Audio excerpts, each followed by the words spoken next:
It is now clear that Mr Skripal and his daughter were poisoned with a military-grade nerve agent of a type developed by Russia. The government has concluded that it is highly likely that Russia was responsible. For the first time since the attack on a former Russian spy, Sergei Skripal, and his daughter on UK soil, British Prime Minister Theresa May is pointing the finger at Moscow. And now the clock is ticking, May giving Russia a tight deadline to explain what happened. Either this was a direct act by the Russian state against our country, or the Russian government lost control of its potentially catastrophically damaging nerve agent and allowed it to get into the hands of others. The Russian ambassador to the UK being told to answer up by the end of tomorrow. That this action amounts to an unlawful use of force by the Russian state against the United Kingdom. The Kremlin has repeatedly denied it was behind the attack on Skripal and his daughter.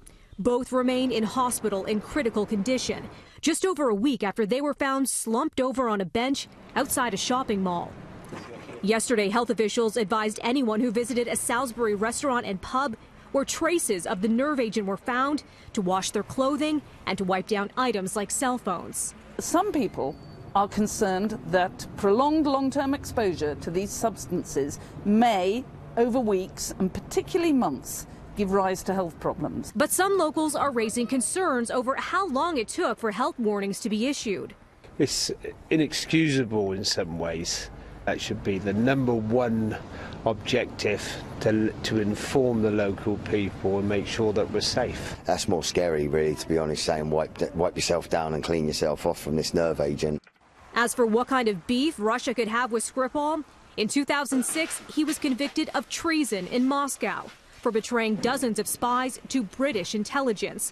4 years later, he was given refuge in the UK after a spy swap with Russian agents captured in the West. And the Salisbury case has drawn comparisons to a similar attack in London in 2006, when former KGB agent Alexander Litvinenko died after drinking tea laced with radioactive polonium.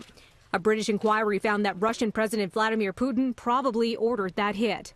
So, how will the UK respond? After the attack on Litvinenko, May says the British government did a number of things. They expelled Russian diplomats, suspended security cooperation with Moscow, and more. Already, British officials are signaling they will act robustly.